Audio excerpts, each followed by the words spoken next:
किसके बारे में पढ़ने जाना है, वो है हमारे पास KMT यानी कि काइनेटिक मॉलिक्यूलर थ्योरी। अब ये KMT काइनेटिक मॉलिक्यूलर थ्योरी जिसे हम लोग KTG यानी कि kinetic molecular theory of gases के नाम से भी जानते हैं। अच्छा, हमने इसका नाम लिक्विड के हवाले से क्यों नहीं दिया, हमने इसका नाम सॉलिड्स के हवाले से क्यों नहीं दिया, क्योंकि ज्यादातर जो इसकी डिस्कशन है वो मूवमेंट के बारे में है। तो इससे नहीं कि लिक्विड्स के अंदर पार्टिकल्स की मूवमेंट नहीं होती, वहां भी पार्टिकल्स की मूवमेंट पाई जाती है, पर गैसेस में थोड़ी ज्यादा ही मूवमेंट पाई जाती है, जिसकी वजह से इसे हम लोग KTG या काइनेटिक थ्योरी ऑफ गैसेस के नाम से भी जानते हैं। असल हुआ क्या, दो साइंटिस्ट आए, एक साइंटिस्ट का नाम था मैक्सवेल और जो दूसरे साइंटिस्ट थे इनका नाम था बोल्ट्जमैन। अब ये जो हमारे पास दो साइंटिस्ट आए, ये इसके ऊपर मजीद काम करने लगे। आप, मैं और हम सब अच्छी तरह से जानते हैं कि एटम तकरीबन 1 एंगस्ट्रॉन के बराबर होता है, nearly equal to 1 angstrom. Atom जो है वो हमारे पास तकरीबन 1 एंगस्ट्रॉन के बराबर होता है, या 2 एंगस्ट्रॉन भी कह सकते हैं कि 1 एंगस्ट्रॉन और 2 एंगस्ट्रॉन के बराबर हमारा एटम होता है। अब ये एंगस्ट्रॉन आखिरकार क्या है, देखें, जो हमारे पास 1 एंगस्ट्रॉन होता है, 1 एंगस्ट्रॉन ये इक्वल होता है 10⁻⁻10 मीटर के, यानी कि बहुत ज्यादा छोटा होता है।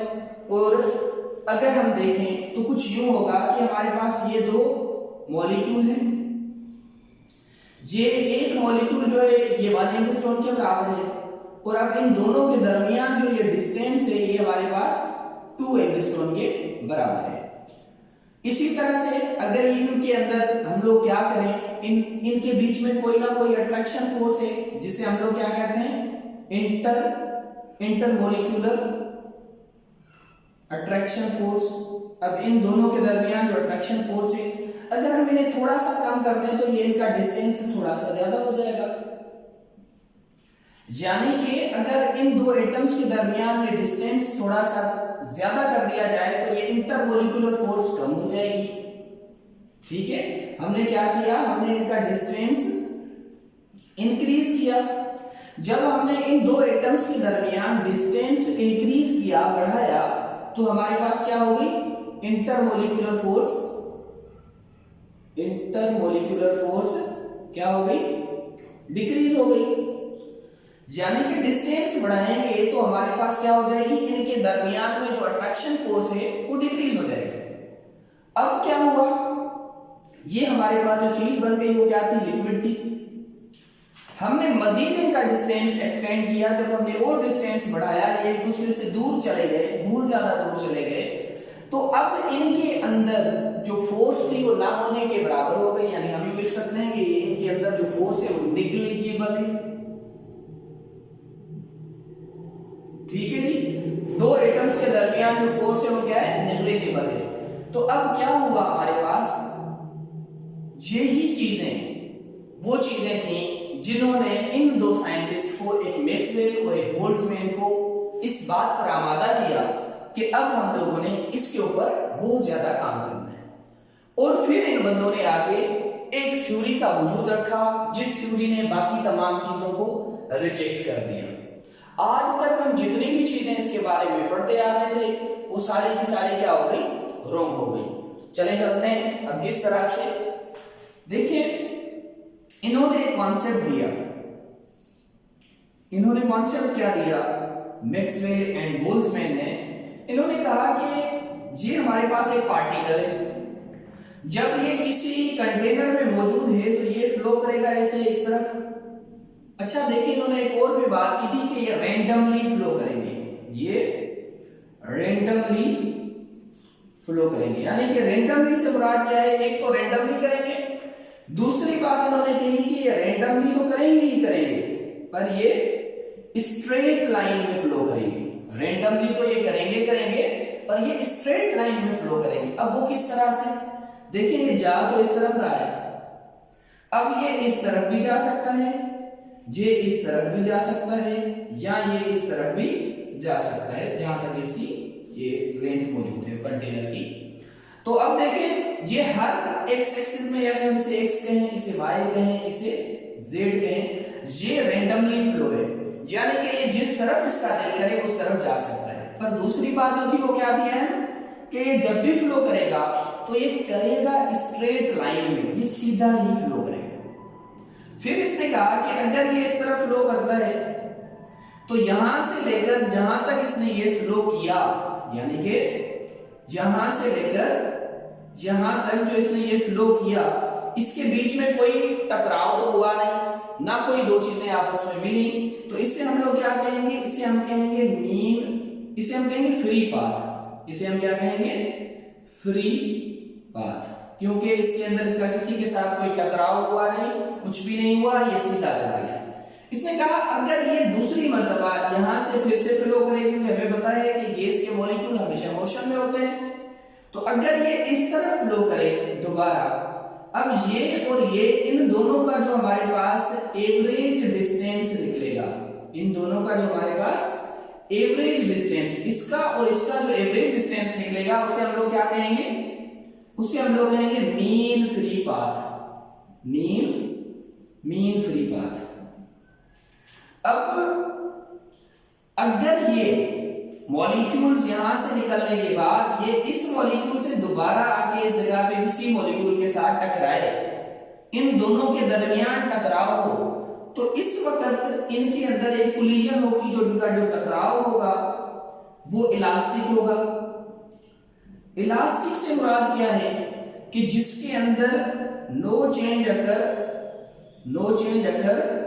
इसके अंदर एक मोमेंटम प्लस वेलोसिटी, मोमेंटम और वेलोसिटी के अंदर कोई भी तब्दीली ना आए, तो वो हमारे पास क्या कहलाएगा, वो हमारे पास इलास्टिक कोलिजन कहलाएगा, जब उसके सिस्टम में कोई भी चेंज ना आए, यानी उसकी एनर्जी में कोई भी तब्दीली ना आए, तो इसे हम लोग क्या कहेंगे, इलास्टिक कोलिजन कहेंगे।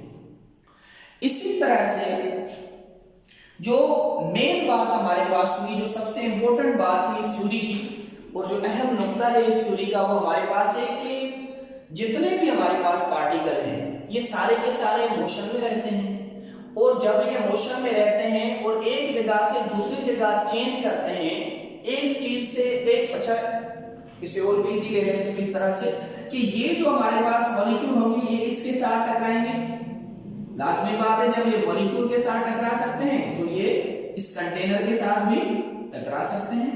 तो जब ये किसी कंटेनर के साथ टकराएंगे जिसके अंदर ये गैस के मॉलिक्यूल्स मौजूद हैं, तो अब क्या होगा, जब ये पहले एक सिंपल मोशन के साथ थे, अब जब ये आके उस कंटेनर के साथ भारी भारी टकराएंगे तो इनकी मोमेंटम में इजाफा होगा और प्रेशर काज होगा, यानी कि ये जो हमारा कंटेनर है, अगर ये मॉलिक्यूल आके किसी जगह पे टकराता है तो यहां पर क्या होगा, प्रेशर काज होगा।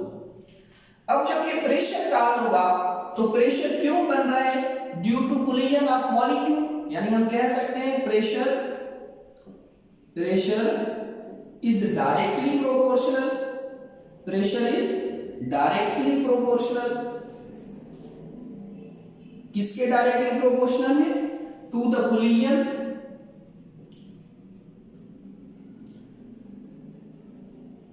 कोलिजन ऑफ गैस मॉलिक्यूल्स के in per unit area, per unit area के अंदर एक मखसूस एरिया में जब बारी बारी मॉलिक्यूल्स की कोलिजन होगी तो वहां पर क्या बनेगा, हमारे पास प्रेशर बनेगा। याद रखें जब ये प्रेशर बनेगा तो इसके अंदर कुछ चीजों में तब्दीली आएगी, किस में, एक टेम्परेचर में, दूसरा वॉल्यूम में, तीसरा वेलोसिटी में। तो जब इन चीजों में तब्दीली आएगी, इनकी मेन चीजों में तब्दीली आएगी, वॉल्यूम में, टेम्परेचर में एंड प्रेशर में, सीधी बात है वेलोसिटी में भी तब्दीली आएगी, और इन तीनों की जो क्या है तब्दीली है, इन तीनों की जो तब्दीली है ये हमारे पास क्या कहलाएगी, मीन फ्री वेलोसिटी। तो मीन फ्री वेलोसिटी हमारे पास कैसे बनेगी, जब इन तीनों में तब्दीली आएगी। जैसे कि हमारे पास मीन फ्री पाथ बन रहा था, वो एवरेज डिस्टेंस है दो के दरमियान, तो यहाँ पर जब इन तीनों के अंदर एक मखसूस किस्म का डिस्टेंस, एक मखसूस किस्म की तब्दीली आएगी, चेंज आएगा, तो वो हमारे पास क्या कहलाएगा, मीन फ्री वेलोसिटी कहलाएगा। तो ये तो थे सिंपल सी बातें जो हमारे पास kinetic molecular theory of gases और kinetic molecular theory of matter ने कही। अब देखते हैं कि इसके जो मेन नुक्ते थे वो क्या थे। जहां हमें एक और चीज का भी पता लगता है, एक और चीज भी हमें जो समझ में आ जाती है, वो ये कि जो हमारे पास length of free path depend करती है, वो किस पे करती है, बहुत सारी चीजों पर डिपेंड करती है। लेंथ ऑफ फ्री पाथ अब कैसे देखें, ये हमारे पास एक गैस का मॉलिक्यूल है। अब इसने एक फ्री पाथ बनाना है, चाहे वो मेन फ्री वेलोसिटी हो, ये भी डिपेंड करेगी, चाहे हमारे पास मेन फ्री पाथ हो तो ये भी डिपेंड करेगा। ये किस किस पे डिपेंड करेंगे, तो देखें ये हमारे पास एक मॉलिक्यूल है गैस का, सोच लें एक कंटेनर में मौजूद है। अब ये मॉलिक्यूल इस तरफ फ्लो कर रहा है, ठीक है जी, मर्जी वाला है, चाहे जिस तरफ फ्लो करे, ठीक है जी। जहां ये हमारे पास इस तरफ फ्लो कर रहा है तो फिर भी मर्जी वाला है, चाहे जिस तरफ फ्लो करे, और अगर ये इस तरफ फ्लो कर रहा है तो भी मर्जी वाला है, चाहे जिस तरफ फ्लो करे। यानी कि ये हमारे पास x है, ये हमारे पास y एंड ये हमारे पास z, इनका ये रैंडम फ्लो है किसी एक मॉलिक्यूल का।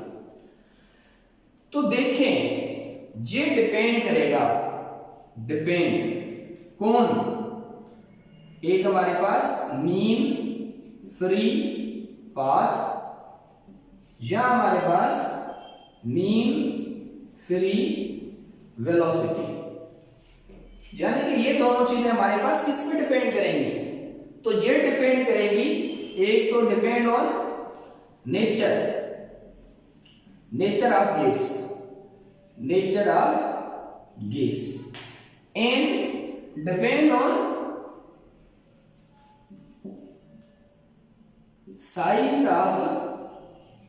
साइज ऑफ मॉलिक्यूल, कि वो साइज पे भी डिपेंड करेगा कि वो फासला कितना तय करेगा, साइज पे भी डिपेंड करेगा कि जितना वो फासला जब तय करे उतना मतलब कि कवर करेगा, तो उसके इन तीन चीजों में यानी कि टेम्परेचर, वॉल्यूम एंड प्रेशर के अंदर भी तब्दीली उसी हिसाब से आएगी।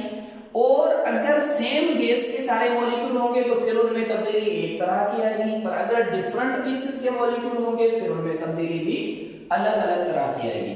इसलिए हम कहेंगे कि जो गैस के मॉलिक्यूल है वो दो चीजों पर डिपेंड करेंगे, एक नेचर ऑफ गैस पर और दूसरा साइज ऑफ मॉलिक्यूल पर, और एटसेट्रा और भी हमारे पास इसके फैक्टर हैं, पर मेन फैक्टर इसके ये हैं।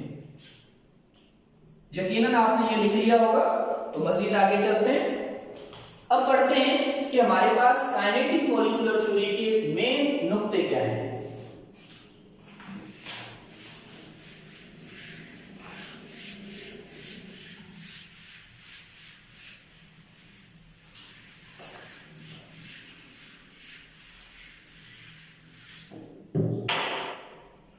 तो हमारे पास क्या है, main points of kinetic molecular theory और kinetic theory of gases. Kinetic theory of gases यानी कि या तो हम काइनेटिक मॉलिक्यूलर थ्योरी कहते हैं या तो हम इसे काइनेटिक थ्योरी ऑफ गैसेस कहते हैं, कि इसके हमने मेन नुक्तों के बारे में अब पढ़ना है। अब सबसे पहला पॉइंट जो मैं आप और हम सब अच्छी तरह से जानते हैं कि जितने भी मॉलिक्यूल्स हैं वो सारे के सारे छोटे छोटे पार्टिकल से बने हुए हैं। अब वो छोटे पार्टिकल हमारे पास कौन से हैं, तो हम कुछ यूं लिख सकते हैं कि एटम या मॉलिक्यूल्स, तो हम लिख सकते हैं ऑल पार्टिकल्स या all matter is made up of किसके, एटम्स और मॉलिक्यूल। जितने भी हमारे पास पार्टिकल हैं वो यहाँ तो एटम के बने हुए हैं, यहाँ तो वो मॉलिक्यूल्स के बने हुए हैं, पहला नुकता। दूसरी जो ये मेन बात करता है, कहता है all molecules of same gas are identical in all respects. कहते हैं all molecules of same gas are identical in all respect. यानी कि अगर सेम गैस है हमारे पास तो उसकी सारी चीजें क्या होंगी, सेम होगी। कौन कौन सी चीजें?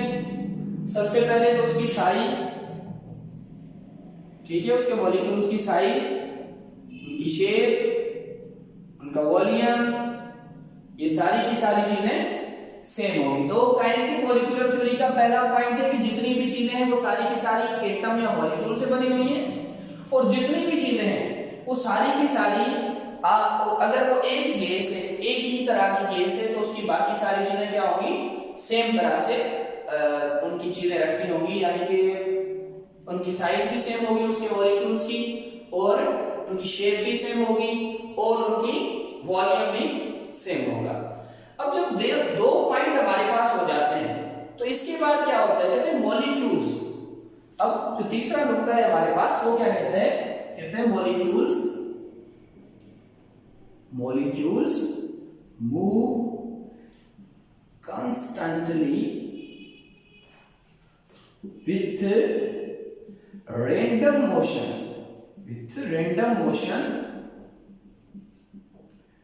in straight line।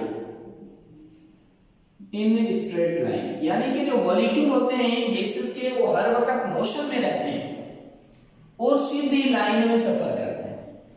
ठीक है, सबसे पहले रैंडम हमने शुरू में भी डिस्कस किया, दोबारा कर लेते हैं कि अगर हमारे पास ये कंटेनर है, ये मॉलिक्यूल बिल्कुल फ्री है, अब इसकी मर्जी है ये इस तरफ जाए, इस तरफ जाए, इस तरफ जाए, इस तरफ या किसी भी तरफ ये फ्लो करे, ये इस मॉलिक्यूल की अपनी मर्जी है, that is random.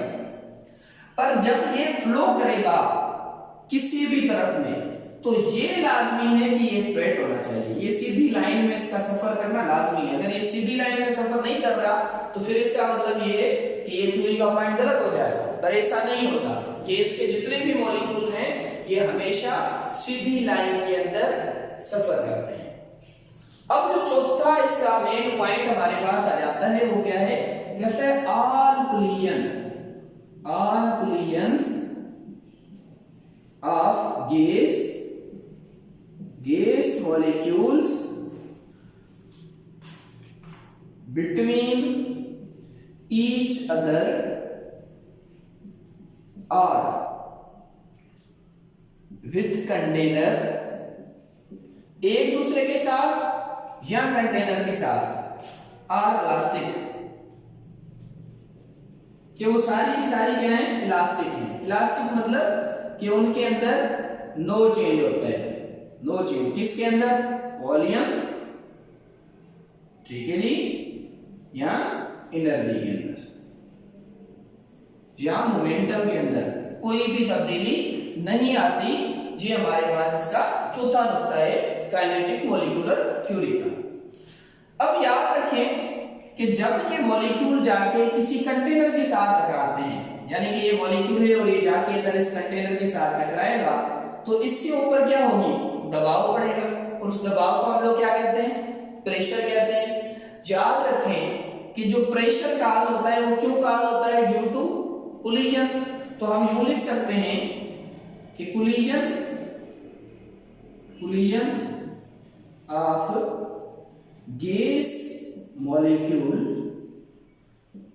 Cause pressure, के जो गैस मॉलिक्यूल होते हैं इनका जो कोलिजन होता है वो क्या करता है, असल में प्रेशर काज करता है। कि जो हमारे पास चीजें प्रेशर गैस के अंदर काज करते हैं, जैसे हमारे पास जितनी भी बोतल्स हैं जो हम पीने के लिए इस्तेमाल करते हैं, तो उन तमाम के अंदर जो प्रेशर उन्हें हिलाने के साथ पाया जाता है वो क्या होता है, असल में वो कुछ और नहीं बल्कि वो कोलिजन की वजह से होता है। उनके जो मॉलिक्यूल्स होते हैं वो एक दूसरे के साथ टकराते हैं, इसकी वजह से उनके अंदर एक कोलिजन पैदा होती है। अब हमारे पास क्या है, जो इसके बाद जो मेन हमारे पास नुकता आ जाता है, कहते हैं द काइनेटिक एनर्जी। अब ये नुकता बड़ा स्पेशल नुकता है। किस तरह से स्पेशल है? क्योंकि यही हमारे पास ट्रू गैस में और आइडियल गैस में फर्क बताता है। अब कैसे? कहता है हमारे पास the gas is depend only and only temperature, कि इस गैस में जो भी तब्दीली आती है वो सारी की सारी किसके ऊपर आती है? सिर्फ और सिर्फ टेम्परेचर के ऊपर आती है। अगर हमारे पास कोई भी गैस हो, ठीक है, एक ऑक्सीजन है, एक हमारे पास हाइड्रोजन है, उन्हें हम एक टेम्परेचर पर रखें तो उनके अंदर जो प्रेशर होगा वो एक होगा, वॉल्यूम होगा वो एक होगा, और उनके अंदर जो मोमेंटम होगी वो एक होगी। ये काइनेटिक मॉलिक्यूलर थ्योरी कहती है। ठीक है, कहता है do not depend on nature of gas. Nature of gas पे डिपेंड नहीं करती, बल्कि किस पे डिपेंड करती है? टेम्परेचर पर डिपेंड करती है। अगर उसका टेम्परेचर हमारे पास सही तरह से सेट किया हुआ है तो बाकी सारी चीजें क्या होंगी? इजीली आप लोग सेट कर सकते हैं। यानी कि अगर गैस हमारे पास चेंज है तो उसके अंदर तब्दीली आ सकती है, पर अगर हमारे पास गैस चेंज नहीं है, अगर गैस हमारे पास चेंज है तो उसमें तब्दीली नहीं आ सकती, पर अगर उसमें टेम्परेचर हमारे पास चेंज कर दिया जाए तो फिर उसके अंदर तब्दीली आ जाएगी। मजीद आगे चलते हैं, कहते हैं the volume occupied by a gas, कहते हैं जो हमारे पास वॉल्यूम होता है, द वॉल्यूम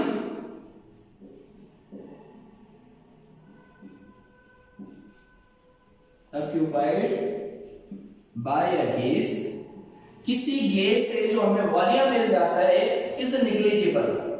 ये बड़ा इंपॉर्टेंट पॉइंट था, इज निग्लिजिबल, जो ना होने के बराबर होता है। जो वॉल्यूम होता है किसका? गैस का, ये निग्लिजिबल होता है when compared with the volume of gas. When compared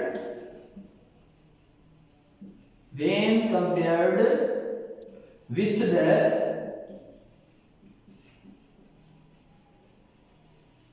volume of gas. अब यहां पर दो बातें करेंगे। एक कहता है वॉल्यूम ऑक्यूपाइड बाय गैस, दो चीजें। एक है हमारे पास ये कंटेनर, इस कंटेनर के एक कोने के वॉल्यूम की जब हम बात करते हैं कि भाई ये हमारे पास एक बीच वाला कोना है, एक छोटा सा कोना है, तो ये हमारे पास क्या कहलाएगा? वॉल्यूम ऑफ मॉलिक्यूल्स, के जो मॉलिक्यूल्स का वॉल्यूम है वो हमारे पास किसमें कहलाएगा? एक कोने की जब बात करेंगे।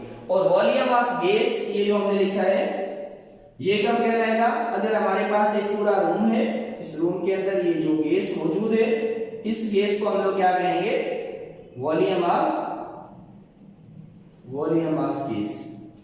तो यहां पर इसमें बड़े काम वाली बात की, कहता है the volume occupied by a gas, किसी भी गैस से जो वॉल्यूम ऑक्यूपाई होता है वो ना होने के बराबर होता है। ये इसका थ्योरी का एंड पॉइंट है। यानी ये कहता है कि जब इस जगह पर कोई चीज पहुंच जाती है ना, जब एक जगह पे हम किसी को इकट्ठा कर लेते हैं, एक चीज एक जगह पर जमा हो जाती है, तो उस वक्त उसका कोई वॉल्यूम नहीं होता। ठीक है, ये काइनेटिक मॉलिक्यूलर थ्योरी कहती है। मजीद आगे चलते हैं। इसके बाद इसने एक और भी बात कही जो ज्यादा इंपॉर्टेंट है, जिसमें से अक्सर सवाल पूछा जाता है। कहता है देयर इज नो अट्रैक्टिव और repulsive, there is no attractive और रिपल्सिव फोर्स, कि यहां पर कोई भी अट्रैक्टिव या रिपल्सिव फोर्स नहीं होती। किसके दरमियान? Between gas molecules. किस जगह पर? इस जगह पर, बिटवीन गैस मॉलिक्यूल्स, के जो गैस मॉलिक्यूल हमारे पास होते हैं, इनके अंदर कोई अट्रैक्टिव या रिपल्सिव फोर्स नहीं होती। ये इसकी असल में क्या थी? गलत बात थी। और जो हम लोग शुरू में कह रहे थे कि स्ट्रेट लाइन में सफर करता है। इसी के ऊपर इसने एक और मजीद नुक्ता दिया था, अगर यहां तक दिखाई दे रहे तो हमारे पास क्या इसने कहा कि जो ग्रेविटी होती है, it is the molecule of gas, the molecule of gas do not affected by gravity, के ग्रेविटी से ये अफेक्ट नहीं होता। जैसे कि हम अगर ये मार्कर फेंकें तो ये थोड़ी देर तक तो सीधा जाएगा, लेकिन आखिरकार नीचे गिर जाएगा क्योंकि इसे ग्रेविटी ने अपनी तरफ खींचा है। लेकिन जो गैस के मॉलिक्यूल होते हैं ये हमेशा सीधी लाइन में सफर कर रहे होते हैं। तो इससे ये बात साबित होती है कि गैस के जो मॉलिक्यूल होते हैं इनके ऊपर ग्रेविटी भी इफेक्ट नहीं करती। तो ये कुछ पॉइंट्स थे जो हमारे पास केटीजी यानी कि काइनेटिक थ्योरी ऑफ गैसेस के थे। उम्मीद करते हैं आपको समझ में आए होंगे। अगर ना आए हो, किसी के हवाले से किसी के अंदर कोई छोटा सा भी सवाल हो तो उसे यकीनन जरूर पूछिएगा। तकरीबन मेन पॉइंट्स जो थे वो क्लियर किए हैं। अभी इसके अंदर मजीद आगे चलेंगे, इसकी डेरिवेशंस करेंगे और कैलकुलेट करना सीखेंगे कि हम लोग किस तरह से वेलोसिटी कैलकुलेट करेंगे काइनेटिक मॉलिक्यूलर थ्योरी की और किस तरह से और आगे चलेंगे। तो ये था सिंपल सा आज का लेक्चर। इंशाल्लाह मजीद आगे चलेंगे, साथ मिलके रहिए। सदा सुहागवती।